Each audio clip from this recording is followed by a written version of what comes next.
Hi friends, எல்லாம் எப்படி இருக்கீங்க? எல்லாம் நல்லா இருப்பீங்கன்னு நினைக்கிறேன். நம்ம இன்றைக்கி என்ன பார்க்க போகிறோன்னா, நேற்று வந்து நம்ம ஒரு ப்ரீடிங் கேஜ் வந்து நம்மளே ஓனாக மேனுஃபேக்சரிங் பண்ணியிருக்கோன்னு எல்லாருக்கும் தெரியும்.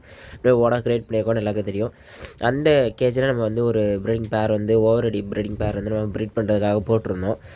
அதோட டே 1 வீடியோ தான் இது வந்து. நம்ம வந்து பாருங்கள், ரெகுலராக நம்ம வந்து டே 1, டே 2, டே 3 நான் அப்டேட் பண்ணிக்கிட்டே இருப்போம். ஷார்ட்ஸ்லேயும் லாங் வீடியோலையும் மறக்காமல் எல்லாம் செக் பண்ணி பாருங்கள். டெய்லி கன்ஃபார்ம் டெய்லி வீடியோஸ் வந்து அப்லோட் பண்ணுவோம். நம்ம இந்த ஒன் பேர் வந்து எப்படி வந்து ரிசல்ட் கொடுக்குதுன்னு பார்த்து தான் மற்ற பேர்ஸ் வந்து நம்ம வந்து ப்ரீடிங் போட போகிறோம் இனிமேல் தான். அதனால் எல்லோரும் மறக்காமல் நம்ம சேனலை சப்ஸ்கிரைப் பண்ணி வச்சுட்டு நம்ம போடுற அப்டேட்ஸ் வந்து பாருங்கள். ஏன்னா இந்த கேஜ் வந்து நம்ம இப்போ தான் அடிச்சிருக்கோம். அதனால் இனிமேல் இந்த கேஜ் மாதிரி இன்னும் 7 கேஜஸ் வந்து அடிக்க வேண்டியது இருக்குது. அந்த 7 கேஜ் அடிக்கணும்னா இந்த பேரை வந்து எப்படி ரிசல்ட் பண்ணுதுன்னு பார்த்துட்டு தான் மற்ற கேஜஸ் வந்து அடிக்கணும். அதான் கொஞ்சம் பார்க்கணும். அதுக்காக தான் நம்ம பேரை வந்து ஃபஸ்ட்டே நம்ம வந்து ப்ரீடிங் போட்டோம். இது வந்து ப்ரீடிங் போட்டு டே 1 நேற்று நைட்டு போட்டோம். ஆனால் இன்றைக்கி காலையிலேருந்து தான் நான் வந்து கணக்கு பண்ணேன். ஆனால் இன்றைக்கி டே 1 தான். நேற்று நைட்டு கிட்டத்தட்ட ஒரு 10 மணி போல் தான் நான் வந்து ப்ரீடிங் போட்டேன். அதனால் இன்றைக்கி காலையிலேருந்து தான் நான் வந்து கணக்கு பண்ணேன். டே 1 தான் ஃப்ரெண்ட்ஸ் ஆகுது. நம்மளோட மற்ற ப்ரீடிங் பேரு மேல் ஃபீமேல்ஸ் எல்லாமே ரவுண்ட்ஸில் இருக்கானுங்க. அங்கே பாருங்க, ஃபுல்லாக ரவுண்ட்ஸு போயிட்டுருக்கானுங்க. இப்போ தான் வந்து அடித்து பற்றி விட்டோம் வெளியே. காலையில் இறத்தண்ணி வச்சுருந்தோம், சாப்பிட்டு சுற்றிக்கிட்டு இருந்தானுங்க. ஃபுல்லாக இப்போ உள்ளே கிடந்தானுங்க. சரி, சாயங்காலம் வயிற்றில் வெளியே போங்கடான்னு சொல்லிட்டு அடித்து பற்றி விட்டோம். இப்போ போய்ட்டு நம்ம ப்ரீடிங் பேரையும் சேர்த்து ஓப்பன் பண்ணி விட்ருவோம் ஃப்ரெண்ட்ஸ். ஏன்னா நம்ம வந்து காலையில் ப்ரீடிங் பேர் வந்து ஓப்பன் பண்ணி விடல. அது கொஞ்ச நேரமாக ஓப்பன் பண்ணி விட்டால் தான் கொஞ்சம் ஃப்ரீயாக இருக்கும். கொஞ்சம் ரெக்க அடித்து கொஞ்சம் ஃப்ரீயாக இருக்கும். யாரும் ரொம்ப நேரம் வந்து ப்ரீடிங் பேரை வந்து ஃபுல்லாக மாத கணக்கு வார கணக்கு உள்ளே போட்டு அடைச்சிடாதீங்க. பாவம், பறக்க கூட முடியாமல் ரெக்க கூட ஃப்ரீயாக அடிக்க முடியாமல் ரொம்ப கஷ்டமாயிடுது எங்களுக்கு.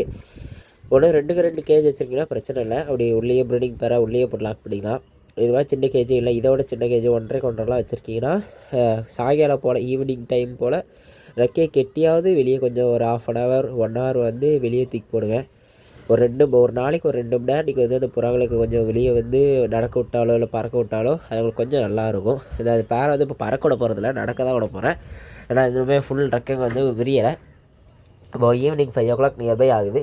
இப்போ போட்டோன்னா ஒரு 1/2 மணி நேரம் கழிச்சு நான் காலையே 1.5 மணி நேரம் வந்து வெளியே விட்டுருந்தேன். இப்போ சாயங்காலம் ஒரு 1.5 மணி நேரம் வெளியே விட்டு அடைச்சா கரெக்டாக இருக்கும். ஏன்னா காலையில் நான் வந்து விடிய காலையில் திறந்து விட்டேன். விடிய காலம் திறந்து நான் வெளியே விடல, கூண்டுக்குள்ளேயே தான் விட்டேன். ஏன்னா இந்த கூண்டு வந்து 6x6 அப்படிங்கும்போது நம்ம கொஞ்சம் ஸ்பேஸாக தான் இருக்கும். நான் வந்து வெளியே விடாத நான் வந்து வெளியே விடலாம் என்னன்னு சொல்லிட்டு மீன் பண்ணேன். ஆனால் கூண்டுக்குள்ளேயே ரிலீஸில் தான் இருந்துச்சு. அம்மா 1.5 மணி நேரம் கழிச்சு தான் நான் லாக் பண்ணிட்டேன்.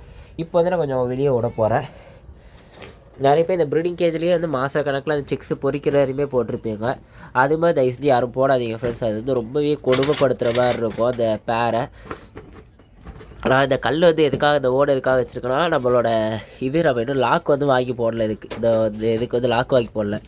அதனால தான் இது போட்டிருக்கு. கல் வச்சுருக்கொண்டு வரல, மற்றபடி வரணும் இல்லை. உள்ளே பாருங்கள், நம்ம ப்ரீடிங் பேர் எப்படி நிற்கிறானுங்கன்னு. செமையாக நிற்கிறானுங்க. அந்த ஃபீமேல் வந்து பவுல்லே உட்கார ஆரம்பிச்சிட்டு, அதனால் கன்ஃபார்ம் வந்து சீக்கிரத்தில் அது எங்கே வச்சிரும்னு நினைக்கிறேன். பாவம் ஃப்ரெண்ட்ஸ், இப்போதைக்கு எடுத்து வெளியே விடுவோம். கொஞ்சம் ஃப்ரீயாக நின்றுட்டு வரட்டும்.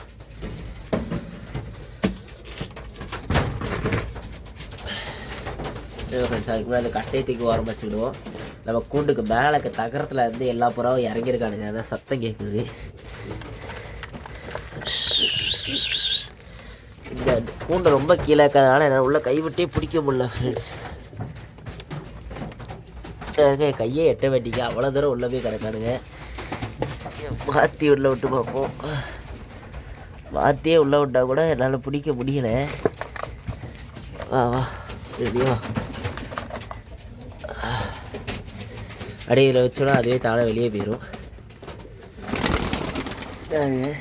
அதான் எங்கே போகுதுன்னு பார்த்துக்கலாம் ஃப்ரெண்ட்ஸ். வரையா பறந்து வேறு போயிடக்கூடாது ஃபீமேலு. இல்லை, இங்கே தான் ஃப்ரெண்ட்ஸ் நிற்கிது. இப்போ நம்ம மேலே எடுத்துகிட்டு வந்து விடுவோம். ஏன்னா இப்படி டெய்லி ஒரு 2 hours வந்து வெளியே விட்டோன்னா அந்த ப்ரீடிங் கேஜில் வந்து மேக்ஸிமம் வந்து பூ போகாது, அதாவது பாத்ரூம் போகாதுங்க. வெளியே வந்து போகணுன்னு தான் மைண்ட் செட் இருக்கும்.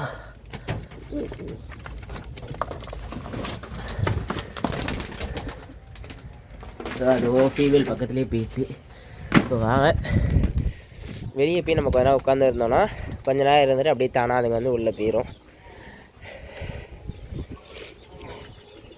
இன்னும் ஒரு 10 to 15 டேஸில் வந்து நான் ஃப்ளையிங்க்கு வந்து ரெக்கையை வந்து கொடுத்துருவேன். ரெக்கார்டே கொடுத்துட்டேன். ஆனால் இந்த டைம் நான் பறக்க விட்டேன்னா ரெக்கை ஃபுல்லாக பியரே ஸ்டேஜ் ஆயிரும். எல்லாம் ரெக்கையாக இருக்குது. அதனால் இன்னும் ஒரு 10 days to 15 days வந்து கழித்து நான் வந்து பறக்க விடுவேன். இப்போதைக்கு இப்படியே சும்மா வந்து நிற்க விட்ருவேன். நிற்க விட்டுனா அவனுக்கு ஃப்ரீயாக நின்றுக்கிடுவானுங்க. இதே மாதிரி எல்லாம் பண்ணுங்கள் ஃப்ரெண்ட்ஸ். ஒரேடியே ப்ரீடிங் கேஜில் போட்டு அடைக்காதீங்க. 1 month 2 monthன்னு போட்டு அடைக்காதீங்க. அதுக்குமே மேல் ஃபீமேல் பிரித்து வச்சாலும் கேஜிலே தான் போட்டு வைப்பீங்க. அது மாதிரி பண்ணாதீங்க. கொஞ்சம் வந்து ஃப்ரீயாக விடுங்க டெய்லி. அப்படின்னா உங்களுக்கு வந்து ரிசல்ட் வந்து கொஞ்சம் நல்லாயிருக்கும். அது மாதிரி டெய்லி கொஞ்சம் வெளியே விட்டிங்கன்னா இன்னும் ரிசல்ட் நல்லாயிருக்கும். நீங்கள் இதை விட இது மாதிரி இடத்துல வந்து நீங்கள் டெய்லி மேட்சுக்கு விட்டால் இன்னும் நல்லாயிருக்கும். அதான் இந்த இடம் சீரியஸாக இப்போ வந்து ரொம்பவே குப்பையாக இருக்குது ஃப்ரெண்ட்ஸ். நான் வந்து ஃபஸ்ட்டு இந்த இடம் நல்லா க்ளீன் பண்ணி சூப்பராக வச்சுருப்பேன். இப்போ வந்து இங்கே இருக்க எல்லோரும் இதே ஏரியா இந்த மனையில் வந்து குப்பை போடுறதுனால இவ்வளோ குப்பையாக இருக்குது. நான் வந்து இப்போது 2 months வந்து க்ளீன் பண்ணலை. ஏன்னா மழை மாறி பெஞ்சு ஃபுல்லாக அள்ளி கடங்காக இருந்துச்சு. அதனால க்ளீன் பண்ணலை. அதில் எல்லோரும் இதிலே வந்து குப்பை ஃபஸ்ட்டு அந்த சைடு மலையில் போட்டுக்கிட்டு இருந்தாங்க. இந்த கார் சைடு நிற்கிற சைடில். இப்போ அங்கே போகிறத விட்டு எல்லாம் இங்கே போடுறாங்க. ஃபுல் குப்பையாக இருக்குது. பார்க்கவே ரொம்ப அசிங்கமாக இருக்குது. கண்டிப்பாக வந்து நான் கொஞ்ச நாளில் வந்து க்ளீன் பண்ணிடுவேன். க்ளீன் பண்ணிவிட்டு அதுக்கப்புறமா உங்களுக்கு வீடியோ காமிக்க. நீங்கள் இது மாதிரி ஒரு இடத்துல வந்து இது மாதிரி ப்ரீடிங் பேர்ஸ் வந்து டெய்லி ஒரு 2 hours வந்து திறந்து விட்டு போட்டிங்கன்னா உங்களுக்கு ரிசல்ட் வந்து செம்ம பர்ஃபெக்டாக இருக்கும். அந்த ஓடு வந்து தோல் முட்டை இருக்கிறது, குஞ்சு வந்து பொறிச்சு கொஞ்சம் ஒழுங்காக ஃபீட் பண்ணாமல் இருக்கிறது, இது மாதிரி இருக்க எந்த ப்ராப்ளமே இருக்காது. பர்ஃபெக்டாக உங்களுக்கு வந்து சிக்கன் வந்து நெஸ்ட் அவுட் ஆகும். எந்த அம்மா எதுவுமே போடாது. ஆனால் இதில் ஒரே ஒரு சிக்கன்னா அம்மா வந்து போடவே போடாதுன்னு சொல்லலை. அதாவது நம்மளோட இந்த ப்ரீடிங் இந்த கேஜில் வச்சு போடுறதுக்கும் அப்படி திறந்து விட்டு நம்ம வந்து தீனி போட்டு வைக்கிறதுக்குமே கொஞ்சம் டிஃப்ரென்ஸ் இருக்கும். அதனால தான் சொல்கிறேன். அதில் வந்து இது மாதிரி நீங்கள் ஓப்பன் ப்ளேஸில் விட்டிங்கன்னா கொசுக்கடி மட்டும் கொஞ்சம் அதிகமாக இருக்கும். மற்றபடி வேறு எதுவும் இருக்காது. அது டெய்லி வந்து ஒரு ஊதுபத்தி மட்டும் பற்ற வச்சிங்கன்னா போதும். அதாவது கொசு ஊதுபத்தி வந்து ஒன்று மட்டும் பற்ற வச்சா போதும். ஆனால் பற்ற வைக்கிறேன்னு சொல்லிட்டு கூண்டை பற்ற வச்சிருக்காங்க. ஏன்னா கூண்டு மேக்ஸிமம் நம்ம வந்து கட்டையில் தான் அடிச்சிருக்கோம். ஸ்டீல் கூண்டு அடிக்கணும் பிரச்சனை இல்லை. கட்டையில் கூண்டு அடிச்சிருந்தீங்கன்னா மேக்ஸிமம் வைக்கும்போது கொஞ்சம் பார்த்து வைங்க. அதுக்கு நிறையவே டிவைஸ் இருக்குது பற்ற வைக்கிறதுக்கு. அதேமாதிரி ஏதாவது ஸ்டாண்டில் வச்சு வச்சிங்கன்னா கொஞ்சம் நல்லாயிருக்கும். டேரெக்டாக கூண்டில் எங்கேயா சொறி வச்சிங்கன்னா கீழே விழுந்துச்சுன்னா சில நேரம் பற்றாது. மேக்ஸிமம் திடீர்னு பற்றிருச்சுன்னா போச்சு கூண்டு மொத்தமாக எரிஞ்சிடும் பார்க்கலன்னா. அதனால் மேக்ஸிமம் அப்படி பண்ணாதீங்க. இப்போதைக்கு நம்ம பேர் வெளியே பாருங்கள் அப்படியே ஜாலியாக மேய்ஞ்சிக்கிட்டு இருக்கானுங்க. இது மாதிரி தான் ஃப்ரெண்ட்ஸ் இருக்கணும். கொஞ்சம் ஃப்ரீயாக இருந்தால் தான் அவனுங்களுக்கு கொஞ்சம் மைண்ட் வந்து ஃப்ரீயாக இருக்கும். ஸ்ட்ரெஸ்ஸாக இல்லாமல் இருக்கும்.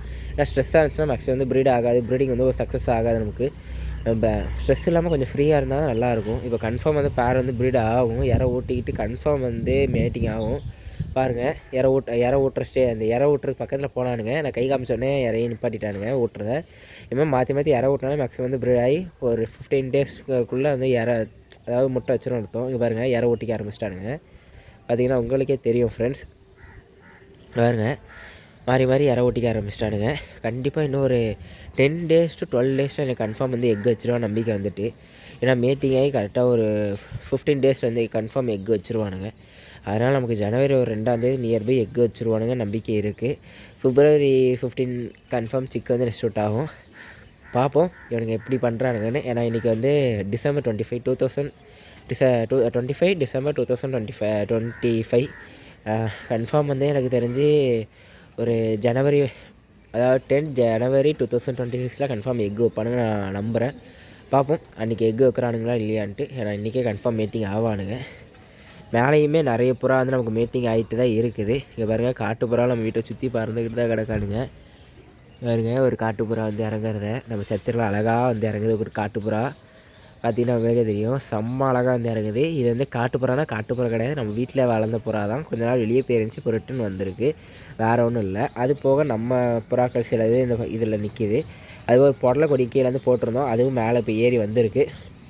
அதையும் பார்ப்போம். இங்கே பாருங்கள் நம்ம காட்டுப்புறா ரொம்ப நாள் கழிச்சு வந்துட்டு நம்ம புறாங்க எல்லாத்தையும் கொத்திக்கிட்டு இருக்கான் பாருங்கள். ரொம்ப நாளைக்கு முன்னால் நம்ம கூண்டுக்கு வந்தேன். நம்ம கூண்டில் தான் வளர்ந்தான். அதாவது சின்ன பட்டாவில் இருக்கும்போது நம்ம கூண்டுக்கு வந்தான். பெருசாக நம்ம கூண்டில் தான் இருந்தான். இப்போ வந்துட்டு நம்ம கூண்டில் இருக்க மற்ற புறாக்களை போட்டு கொத்திக்கிட்டு இருக்கான். டாமினேட் பண்ணிக்கிட்டு இருக்கான். இவனுக்கு மேலே ஒரு ராஜா இருக்கார். இன்னும் அந்த ராஜா வந்து சத்திரிக்கு போகலை. அதனால் ஐயா வந்து அமைதியாக இருக்கான். சத்திரிக்கு போனால் இவன் செத்தாக மாட்டினானா அப்படியே இருக்கும். இது ஜாலியாக தான் ஃப்ரெண்ட்ஸ் இருக்கும். ஏதோ கீழே இறங்கிட்டு நம்ம ஒயிட்டு ஹோமர் ஒயிட்டு ஃபீமேல்லாம் பாருங்க. ரெட் பிளாக் ஜீனி silver white Homer female Pakistani எல்லாமே ஜாலியாக நிற்கானுங்க. கீழே நம்மளோட அந்த பொது ஓவரடி பேரும் நிற்கிது. இதுமாதிரி எல்லாம் நல்லபடியாக செட் ஆகும் ஃப்ரெண்ட்ஸ். மேக்ஸிமம் இதுமாதிரி ஓப்பன் பண்ணி டெய்லி வந்து ஒரு 2 hours புறாக்களாவது பறக்க விடுங்க. அப்போ உங்களுக்கு ரிசல்ட் வந்து நல்லபடியாக இருக்கும். ஓகே ஃப்ரெண்ட்ஸ், நான் இதோட இந்த வீடியோ முடிச்சுக்கிறேன். இந்த வீடியோ பிடிச்சா லைக் பண்ணுங்கள், ஷேர் பண்ணுங்கள். எதாவது கீழே கமெண்ட்ஸாக கமெண்ட் பண்ணுங்கள். நம்ம நெக்ஸ்ட் வீடியோவில் பார்ப்போம் ஃப்ரெண்ட்ஸ். Bye friends.